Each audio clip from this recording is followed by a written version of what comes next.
Gente, sejam muito bem-vindos e bem-vindas. Tudo bem? Vamos ver se a gente está com som agora? Aí a Rosana.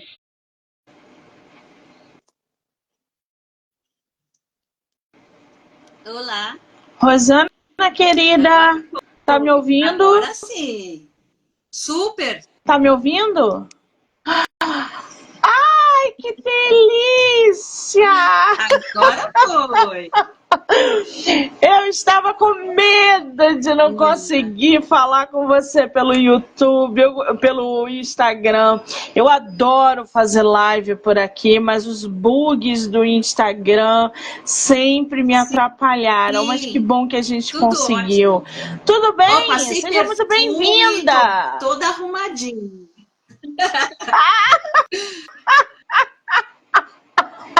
Tô cheirosa. Assim que é bom, né, gente? Ai, ai.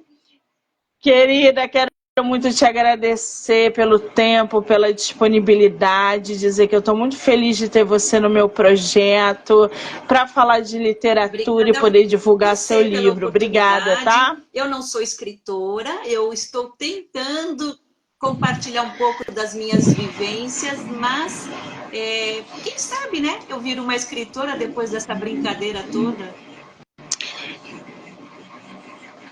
Negativo, já tem obra publicada, já é uma autora, já pode bater no peito aí e dizer eu escrevo, eu publico, o caminho é esse. Agora, você, antes da gente entrar um pouquinho nesse assunto de você, de como você começou na escrita, que é algo que eu quero muito saber, eu antes preciso te perguntar, de qual lugar você é do Brasil? São Paulo, capital. Ah, eu ia falar Rio de Janeiro, mas eu estava confundindo. Você é da terra da Bienal esse ano, né? Aliás, estive no Parque Ibirapuera, passei na frente da Bienal ontem mesmo. Ai, meu Deus, eu estarei aí, você vai? Não me programei, nem sei quando vai ser. Quando vai ser, Monique? Vai ser em setembro, vai ser do dia 7 até o dia 15, 16, eu acho. Você me avisa quando vier. Eu acho, eu acho. Agora, Rosana, me diz uma coisa, você falou aí, eu não sou escritora e eu já quebro isso porque se publica já é autora, se escreve já é escritora. Não importa se publicou ou não. Mas como é que você começou na escrita? Como que a escrita surge na tua vida? Eu sempre gostei de escrever, mas eu não sou de criar ficções, por exemplo, tá? Eu acho que eu sou uma pessoa que começou a gostar de escrever de tanto mandar carta para amigo. Cartas imensas. Eu sou do tempo que mandava carta pelo correio, né? Então, e eu fazia amizade com gente tanto do Brasil quanto do exterior, e era muito comum a gente se comunicar através de cartas com muitas folhas. E eu era muito boa em redação também, sempre gostei da área de humanas. E o que acontece? Ao longo do meu desenvolvimento como pessoa, cada vez que eu tinha uma experiência marcante, eu tinha necessidade de jogar para o papel, para não perder a experiência. Isso era uma coisa que eu fazia desde menina. E eu fui guardando uma série de textos ao longo da vida, como se fosse guardar para um diário. Sei lá, eu não... Falei, quem sabe um dia eu escrevo um livro e boto essas histórias no livro. Começou assim, de brincadeira, juntando textos. Menina, você sabe que eu estou escutando você falar, eu lembrei dos meus papéis de carta. Eu tinha uma pasta cheia de papel de carta. Eu também! de todos os tipos, e elas tinham um cheiro, eu tinha com cheiro, com perfume, todos desenhados, e a minha pasta era uma pasta linda, cheia de papel de carta. Eu não mandava para ninguém, né? Mas eu tinha, adorava colecionar aquilo. Ai, gente, E que cadê a sua saudade de coleção? Você papel de guardou ou foi tudo embora? carta. Menina, eu não sei, eu acho que foi tudo embora. De mudança de uma casa para outra. Eu era muito pequena, eu devia ter uns 7 ou 8 anos quando eu me mudei. E aí eu acho que elas se perderam. Mas eu lembro de todas, a diário, geralmente a gente Isso. começa em diário, né?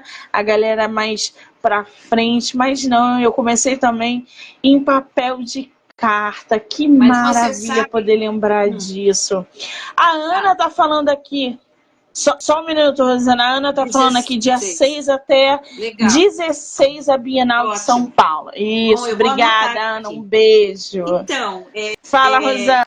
eu ontem estava mexendo numa papelada minha de quando eu fiz intercâmbio. Eu fui para os Estados Unidos com 17 anos e lá eu também fazia diário em português, né?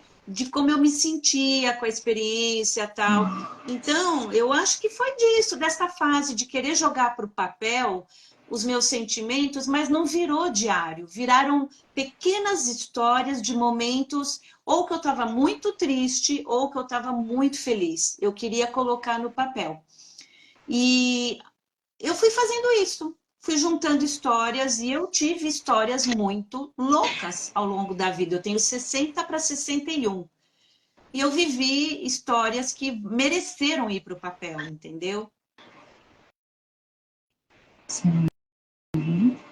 Com certeza, a gente acaba colocando para fora, através da escrita, todos esses sentimentos, essas experiências. Por mais que a gente não queira publicar, a gente usa a arte como uma ferramenta para colocar para fora, para explorar as nossas Sim, próprias sim. experiências, Eu, enfim. E eu, isso é muito importante, porque quando a gente se dá conta, a gente está com um eu material acho que a imenso. escrita, Fala, ela Rosana, é desculpa. terapêutica, né? Ela é terapêutica demais. E o meu livro Sim, nasceu de um momento em que eu precisava trabalhar terapeuticamente, é, olhando para a minha vida em retrospecto. Porque quando você sim, ficar mais velha, você vai ver, você vai querer olhar a tua vida em perspectiva, né? E você vai falar, puxa, olha quanta coisa eu fiz, olha quanta coisa bonita e quanta coisa difícil eu vivenciei. Então, eu estou num momento de vida diferente do seu, Monique, e eu realmente tive experiências muito abençoadas, que eu achei que valiam apenas ser compartilhadas para inspirar as pessoas que estão vivendo momentos difíceis. Então, a minha história não é momentos difíceis. Tem uma ou outra que passei momentos mais desafiadores, mas a maioria é para mostrar que a vida também traz muita bênção e não só desafios difíceis, entendeu? exatamente. E a escrita tem um papel fundamental nisso. Mas por que a gente está falando da escrita? Porque nós somos escritores. Mas pode ser uma Sim, pintura, pode ser uma composição, pode ser uma tela, pode ser um bordado. A arte como um todo, ela é uma ferramenta terapêutica exato. para trabalhar as emoções. Eu sempre bato nessa tecla. Ela não vai substituir a Sim, terapia com um profissional e etc. Mas ela é uma das ferramentas para que a gente possa usar e colocar para fora tudo que a gente está sentindo. Um grande exemplo disso é quando você está com raiva, por exemplo, ou magoado. Em vez de você sair xingando, brigando, gritando, sim. experimenta escrever. Cria um personagem, coloca essas emoções nesse personagem. Você vai ver que você vai criar uma história. Alguém que fale por você sobre as emoções que você está sentindo. Sim, É sim. sensacional. Agora, ô Rosana, Os Fios que Nos Unem é o primeiro Sim. Ó, trabalho vou seu mostrar. publicado, Tá aqui, então. ó. Você está com ele Tá. aí? Ele Que é capa lindo. Olha, vou te linda! contar. Posso contar um pouco como é que ele foi feito? Tá ao contrário. Por para vocês, né? favor. Não tá aparecendo os fios que nos unem. Tá ao contrário, mas depois ela vai ficar como capa Então, aqui está normal. Não tem escrito: os fios que problema. nos unem, memórias e fragmentos de uma vida abençoada. Essa capa foi feita por uma artista plástica que era minha cliente e amiga. E eu expliquei para ela que a proposta do livro tinha a ver com a sensação que eu tenho que minha vida foi costurada com um fio dourado. Cada fase da minha vida vem sendo costurada, e por isso que se chama Os Fios que Nos Unem, porque também eu falo sobre as conexões humanas, sobre como todos nós estamos conectados. E essas bolinhas que vocês estão vendo aqui são os fragmentos Sim. e as minhas memórias ao longo do fio da minha vida que está sendo costurado por essa agulha aqui, tá vendo? Nossa, que capa poderosa. Ô, gente, eu coloquei o link aí para vocês do Kindle, porque o livro dela tá lá na Amazon, tá? Eu botei aí para vocês, eu não sei se apareceu.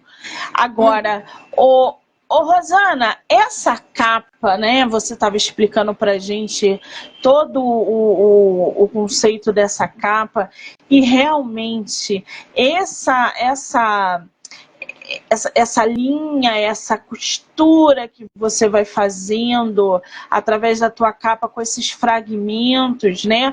O subtítulo do livro da nossa autora é Memórias e Fragmentos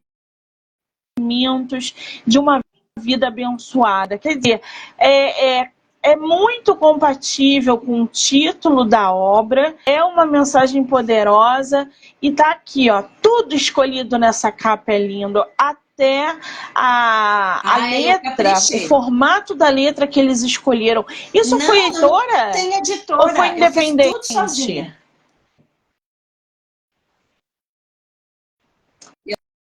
Eu não fiz isso tudo produção. Ó, que a parte interna da aba foi feita por um diagramador que eu encontrei por acaso pela internet, e deu tão certo a minha relação com ele. Ele é de Campinas. A gente foi se falando e eu fui mandando o texto para ele, ele foi fazendo a sugestão de diagramação. Aqui, ó, ele colocou a minha foto e uma sinopse e um pouco do meu currículo, né, quem eu sou. Eu amei tudo. Aqui atrás, ele botou o fio dourado, né? E uma parte de um texto do livro, tudo em fio. E olha o que ele fez. Ele pegou, para cada pontinha aqui do livro, ele bota um fio. Então, dá a impressão que o meu livro está todo costurado. Olha que coisa mais linda para ver. Ó, ele é todinho costuradinho, cada página. Dá para ver. Ó. Tá dando? Que sensacional! Ele caprichou, fez o ISBN para mim, cadastrou meu livro, fez tudo para mim, o meu diagramador. Qual é o nome dele? Ele se chama Flávio Morim, ele tem uma empresa chamada Evidência.br. Incrível, fica aí a indicação, tá, gente? De diagramador, tem sempre alguém precisando. Eu criei e fica aí o arroba dele de indicação. Com ele, uma ligação tão forte, ele estava tão envolvido na minha história, ele ligava emocionado. Foi muito bonito, sabe? A experiência para mim, que não sou da área, entrar nesse mundo e depois ir atrás para ver como que eu faço para imprimir. Quantas cópias. Eu já estou na segunda edição, tá? Já vendi a primeira edição toda. Ai, que muito maravilha. Legal. Agora, eu tenho que te parabenizar. Primeiro porque é o primeiro trabalho e você encarou de modo independente. Não é todo mundo que tem essa disposição e nem coragem, porque produzir um livro independente sem conhecer nada do mercado é muita coragem. Você se jogou e deu super certo. É o que eu falo, o universo conspira a favor.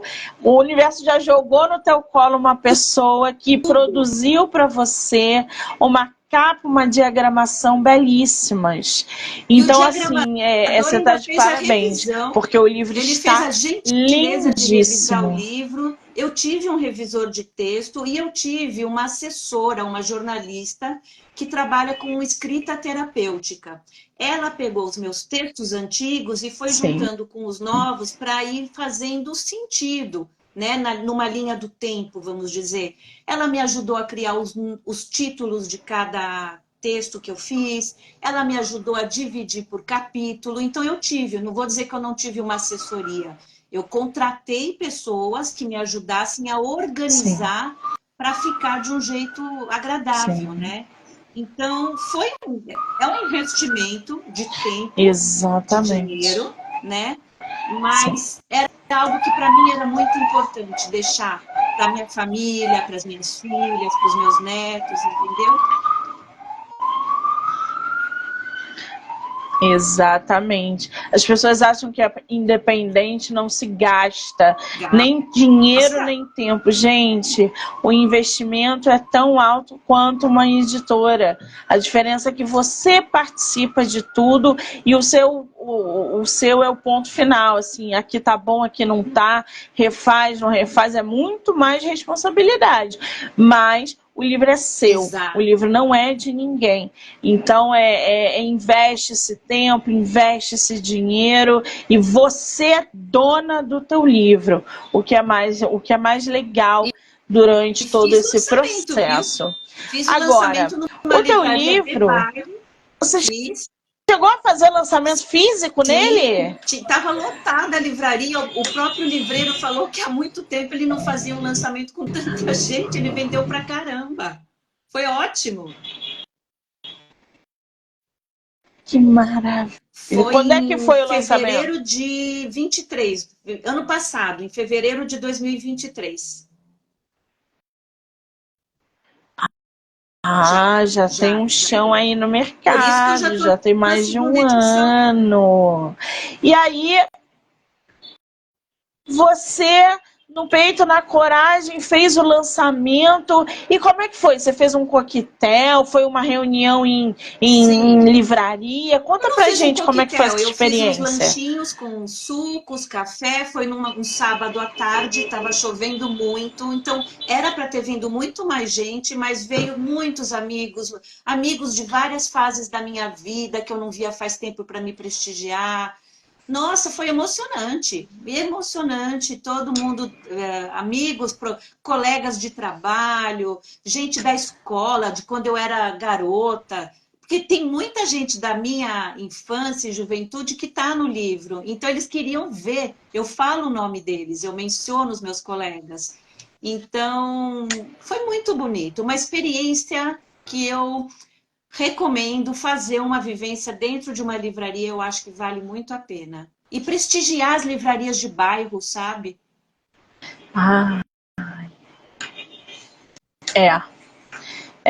É um ponto muito importante isso também.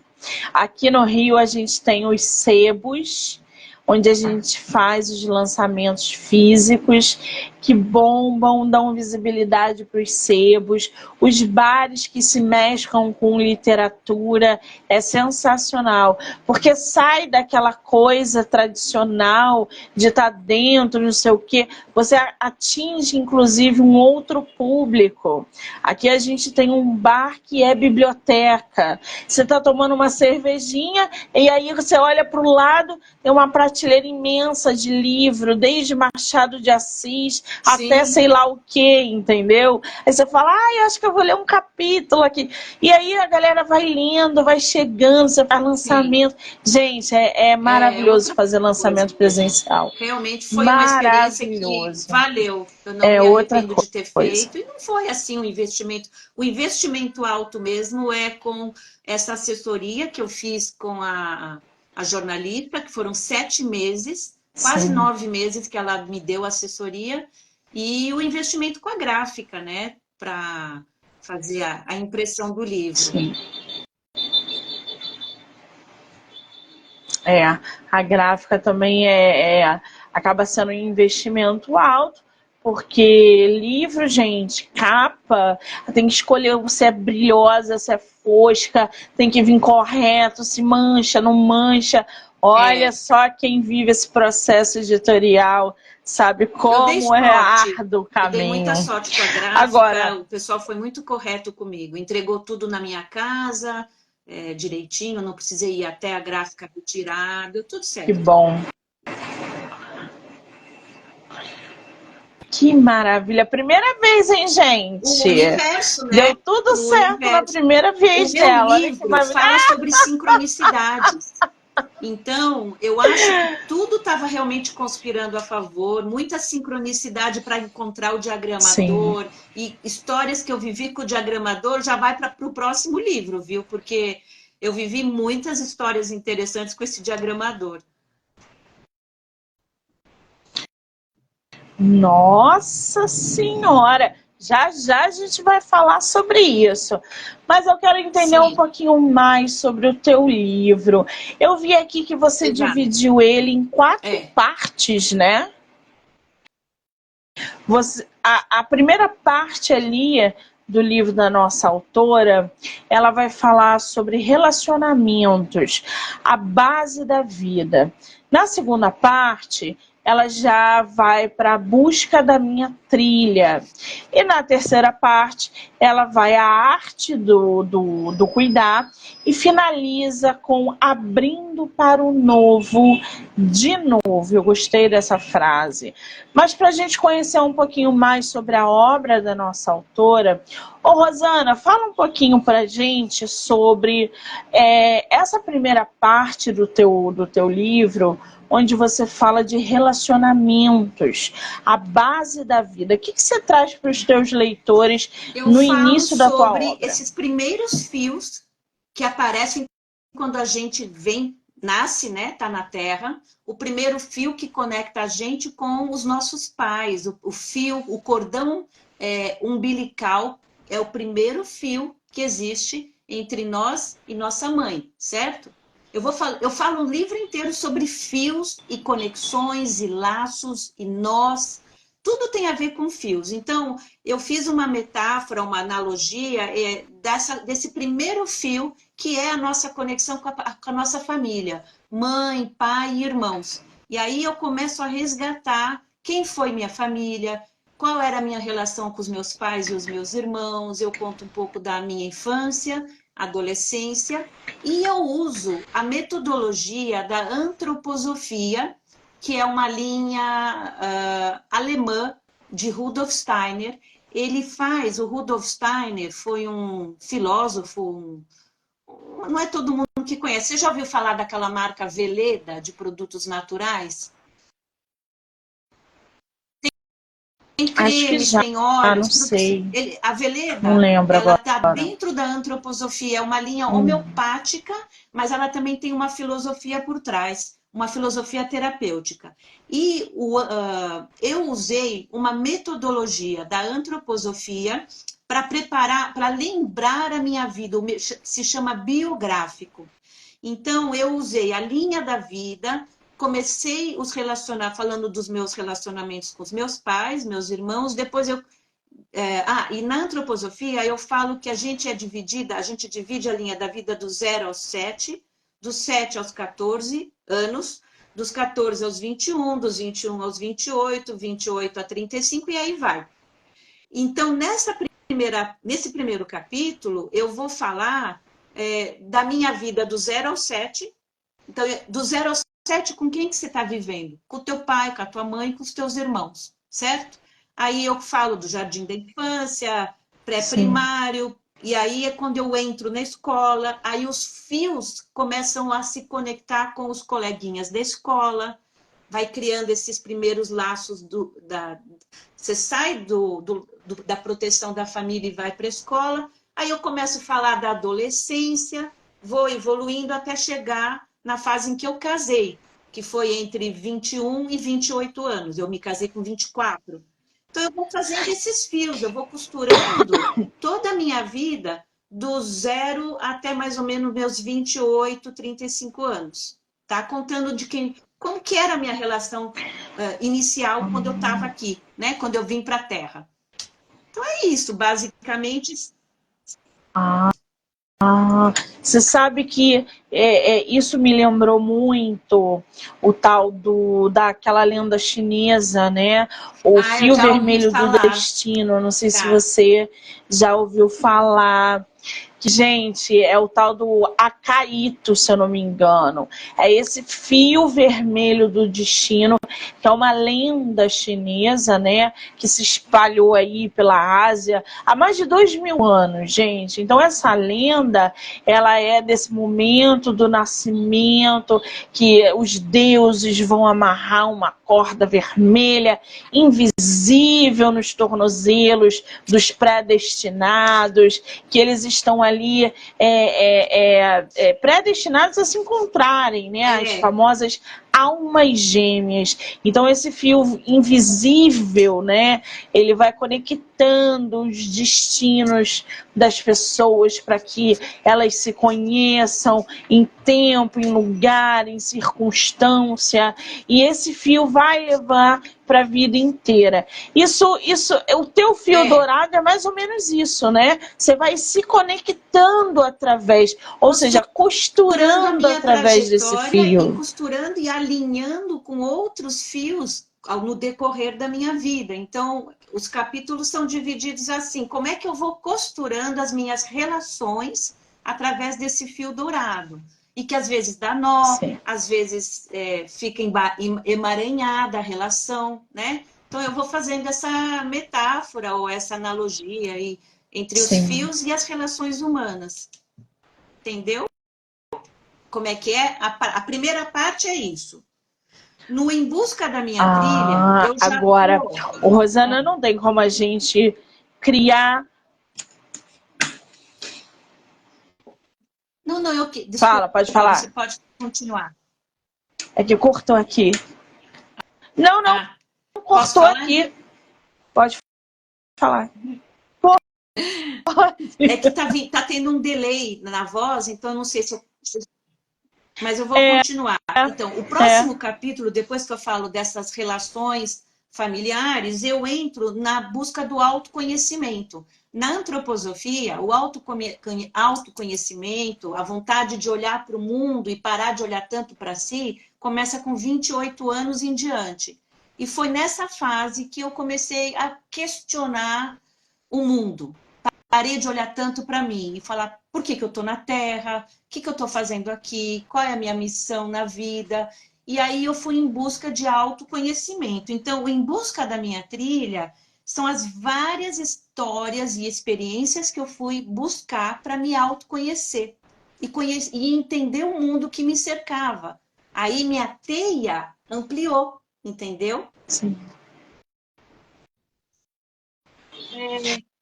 Que maravilha, né, gente? Passar por esse processo de autoconhecimento.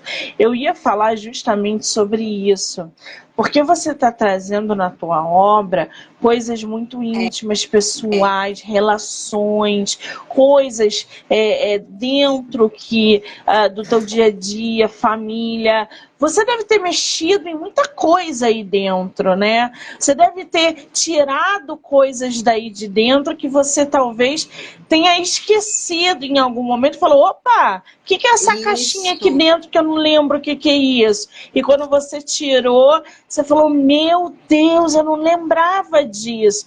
Como é que foi esse processo de mexer em tanta caixinha, tanta gaveta, relembrar de coisas para colocar na tua obra? Para relembrar algumas coisas, eu tive que sentar e pôr música. Eu sou muito eu me movimento muito com fundo musical. As músicas me inspiram. Então, como eu trabalho eu sou massagista, né? Eu sou massoterapeuta há muitos anos e eu trabalho com música suave, instrumental, meditativa. Então, as músicas, elas iam me trazendo lembranças de coisas assim. Eu ficava na minha sala, onde eu atendo, eu tenho um consultório particular, e eu ficava horas me dedicando a passar para o papel as minhas lembranças daquilo que eu ainda não tinha já jogado para o papel, né? E foi demais. Nossa, eu chorava. Lindo! Eu sozinha, e eu me sentia acompanhada, parecia que tinham anjos na minha sala, foi muito louco. Foi muito Eu legal a experiência. imagino. Quando você Eu tiver a oportunidade de imagino. aprofundar no meu É, livro e ler com calma, você vai entender. eu vou ler, com certeza. Já até recebi ele aqui. Eu vou ler porque eu adoro esse processo evolutivo do autoconhecimento, quando a pessoa se abre para essa prática. Tanto é, gente, que aqui nessa segunda parte do livro, Em Busca da Minha Trilha, ela tem um capítulo que diz o seguinte: perdoar é um ato de cura da alma e do coração. A gente falou sobre o É, perdão numa live de ontem. Foi lindíssima a live. E aí você vem e me presenteia novamente com esse título, com esse assunto que é tão bom a gente tocar. Perdoar é um ato de cura da alma e do coração. O que você quer dizer com ai, isso na tua obra? ai, agora você me pegou, porque eu não estava preparada para falar disso, porque eu, eu acredito na questão, eu acho que o perdão é a base das curas todas. O problema é entrar em contato com a compreensão, a autocompreensão, o perdoar e e o pedir perdão também é um ato de cura, né? Eu vivenciei algumas histórias de perdão. Eu não saberia te entrar profundamente sobre isso agora, tá? Porque é, é muito complexo. Eu só coloquei esse título porque realmente eu Não, vivenciei não é para. histórias de perdão, é, e eu aprendi através dessa forma, perdoando e pedindo perdão, né? E eu sei que muita gente passa por isso. E é uma força tão É forte, muito né? forte. Perdoar Eu é uma falo, coisa tão forte. Ser perdoado, sim, perdoar. é, Fala, Rosana. quando eu falei sobre o perdoar e o ser perdoado, eu menciono uma história em que eu estava na Escócia, num congresso sobre sincronicidade. Era um congresso brasileiro numa Sim. ecovila chamada Findhorn, que eu fui participar com meu marido. E lá estava um filósofo muito conhecido chamado Jean-Yves Leloup, um francês. Ele é teólogo também. E ele deu uma palestra contando uma vivência que ele teve com uma paciente dele que não conseguia perdoar a mãe. Foi por isso que eu dei esse título. É baseado na história do Jean-Yves Leloup com essa mulher. Era uma mulher que estava com o corpo meio que... ela não conseguia movimentar o corpo. E era uma coisa meio emocional dela. Ela não tinha uma razão física para o corpo dela estar enrijecido. E aí ele fala para ela, o que a tua mãe fez? Ela falou, olha, é tão horrível que eu nem quero te contar. Mas aí ele fala assim, mas não tem uma forma de você perdoar a sua mãe, né? Será que você, através do seu perdão, você não vai se sentir melhor? Aí ela fala, não, não tem como. Aí ele falava assim, caramba, como que eu vou ajudar essa mulher?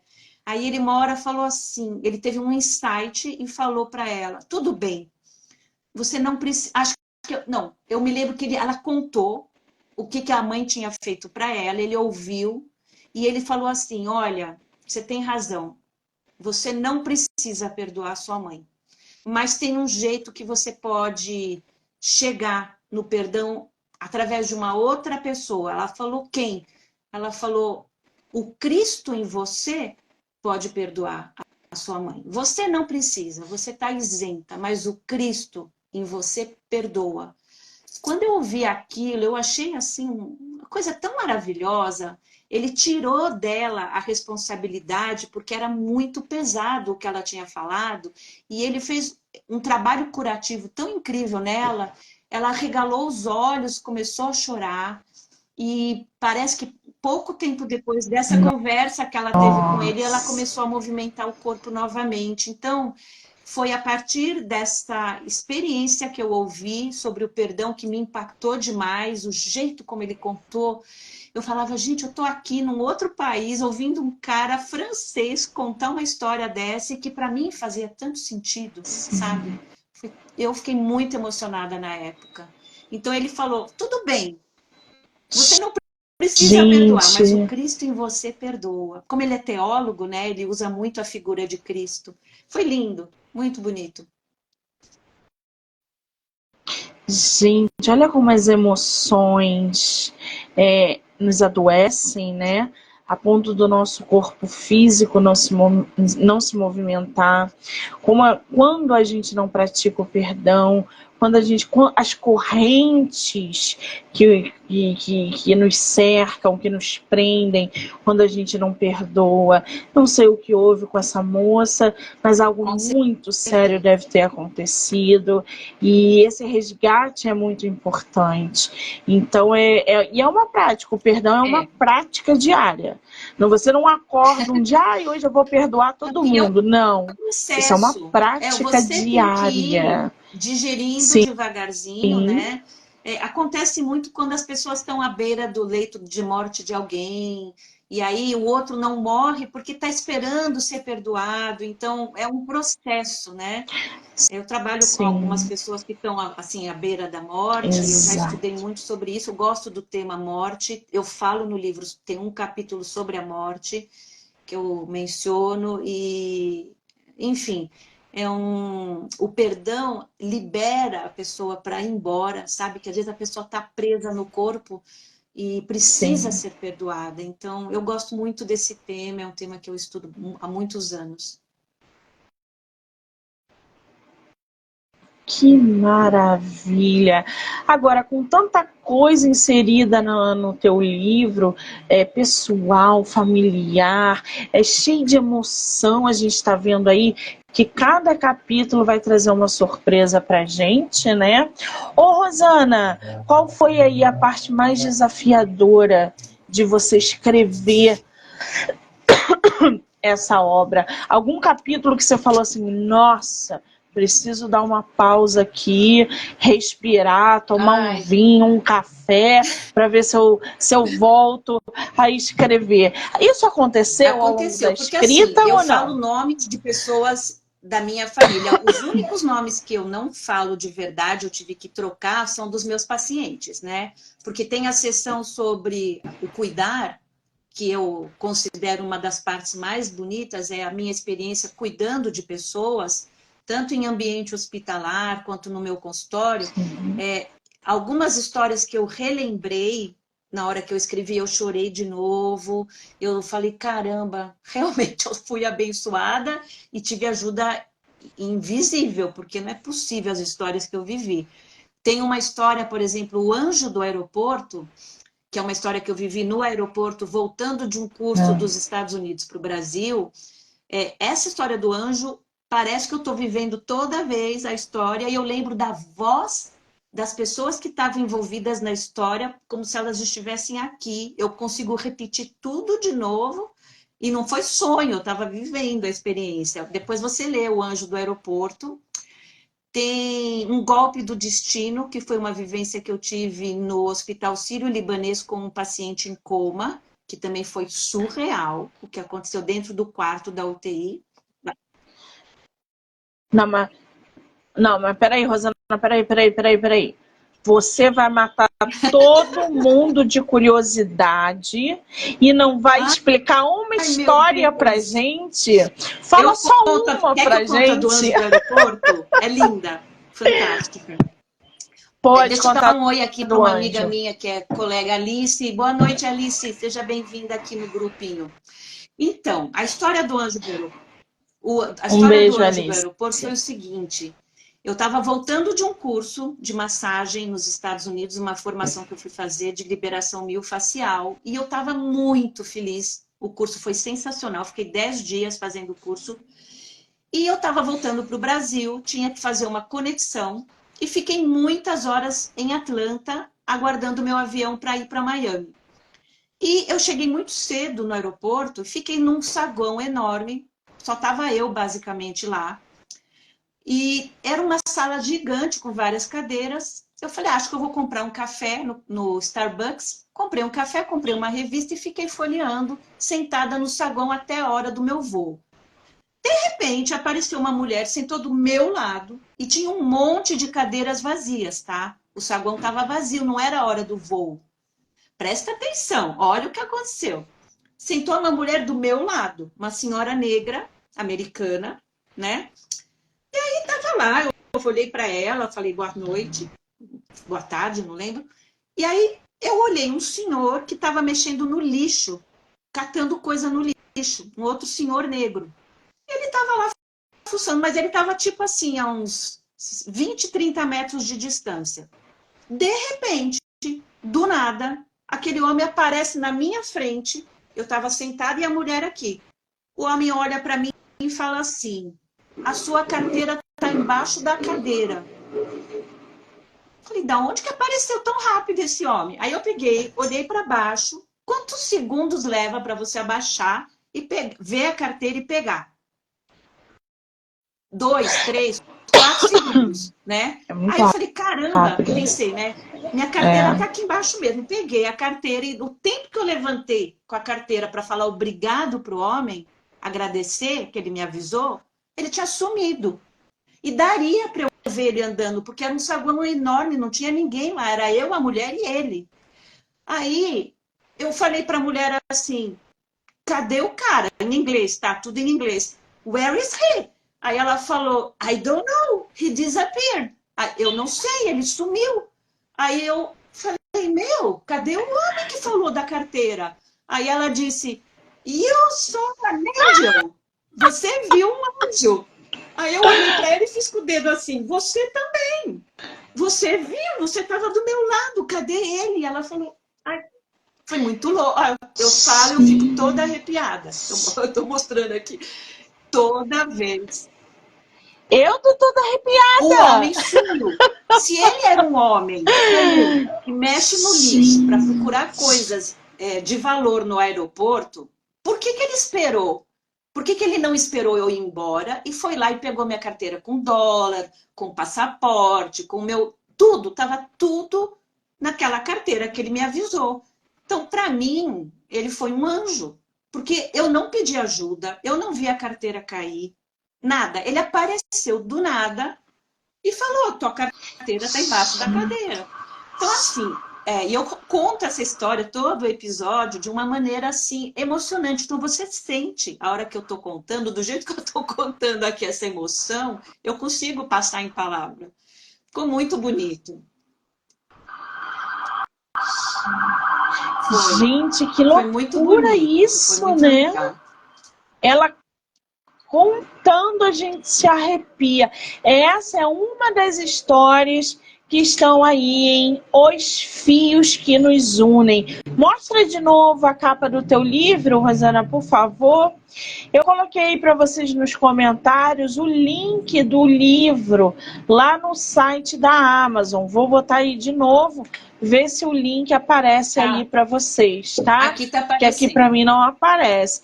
A autora explica de maneira linda, tá? Aqui para mim não. Como, o que traz essa capa linda?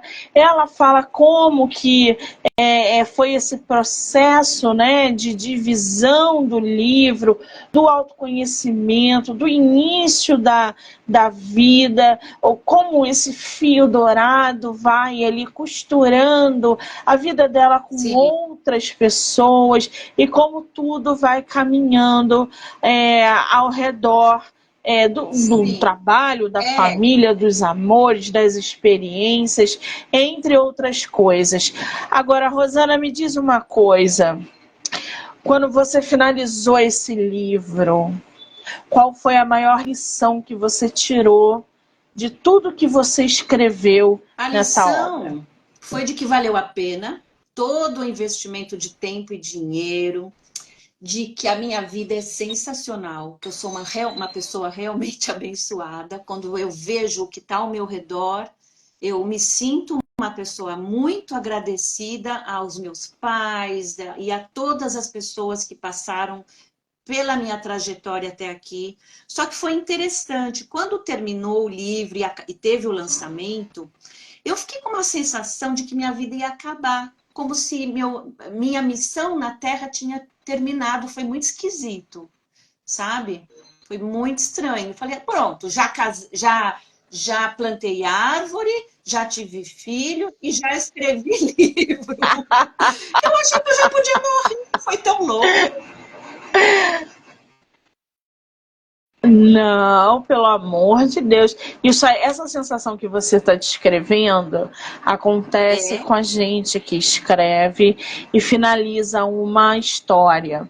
Porque a gente tira de dentro, tira das nossas costas um peso que a gente carregava, um peso emocional, uma faz carga que a gente sentido. precisava trabalhar. Então, quando a gente vê pronto, que a gente respira, fala. Ui, tô até mais leve. Quanta coisa eu tirei daqui. Olha que trabalho lindo que eu produzi com todas essas coisas que estavam guardadas. Então, esse alívio, esse negócio de, meu Deus, e agora? Não sobrou nada para mim? É como se fosse uma. Tem Dá um um nome para vazio, isso que eu esvazia. esqueci, É mas é só. interessante. É, é uma.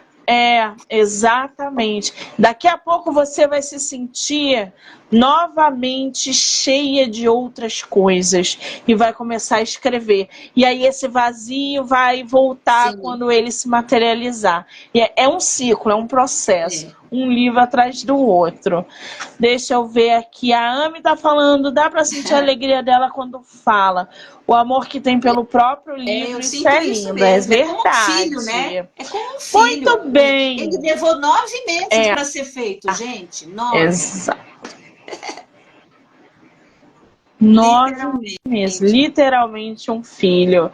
Rosana, seu livro está à venda no site da Uhum. Amazon. Quem quiser Então, autografado, consegue. Aonde ele só está à comigo. venda? Como é que Na tá Amazon, você isso? consegue ele no formato digital, tá? No formato papel mesmo, a pessoa tem que pedir para mim, pode pedir no meu direct do Instagram. Não sei se você passou o meu contato para o pessoal, e aí eu mando Tá eu aí, mando pelo tá aí correio o para a Instagram. pessoa. Ele tá com preço melhor agora por ser segunda edição, eu já consegui pagar minhas contas. Assim, a minha intenção não é ganhar dinheiro com o livro, realmente não era. Então, a primeira edição, ela estava por R$ 63, agora ela está por 45. E mais Sim, 10 ou 12 reais de frete, que eu sim. uso aquele módico, como registro módico. Então, não é tão caro para mandar. E Isso, quem quiser, eu mando pelo correio com o maior isso. prazer. E acho que. E estou sempre aí disponível para conversar sobre o livro. Muito. Gente, já segue ela lá no Instagram. Eu vou colocar a Rosana como colaboradora aqui na live para que vocês possam segui-la, acompanhar. Ficou alguma dúvida, alguma curiosidade? Manda direct para ela, troca uma ideia, adquira o seu livro, vá lá no site da Amazon. Tem aí para Isso. todos os públicos. Os fios que nos unem, tá? Rosana, querida, só te Eu agradecer por também. esse tempo, esse bate-papo incrível. Dizer mais uma vez, estou muito feliz de ter você no meu projeto e Muito eu obrigada. só te Obrigada. desejo Olha só, sucesso. o fio que Obrigada, nos tá? uniu foi o Rony, um outro escritor da Missão Rama, né? Você lembra do Rony? O Rony Então, Adame, no meu livro eu conto da minha maravilhoso! experiência na Missão Rama, né? E eu conto do Rony, menciono o livro dele no meu livro, porque o livro dele estava muito bem escrito, né? Então, o fio que me uniu a você foi o Rony, olha só. Ai, meu Deus! Rony, um beijo, amor. Tô com saudade de você. Maravilhoso escritor. Ai, gente, agora É, ele tá na bacana, né? psicanálise. Lindo. Trilhando um caminho lindíssimo. Exatamente. Maravilhoso. Que coisa boa. Adorei. Rosana. Muitíssimo falar com você. obrigada, Obrigada e querida. sucesso Volte para você, sempre, tá? Monique, no seu lindo trabalho de inspirar outros a escrever. Parabéns. Espero te ver aqui na Bienal, hein? Estarei Tchau. aí, eu vou te mandar Uma boa noite para mensagem. todos que participaram. Quero agradecer todo mundo que entrou, que saiu, que vai assistir depois, dizer que já já eu volto com mais live literária e mais Boa autores. noite, Beijo, pessoal. gente! Obrigada. Tchau, Monique.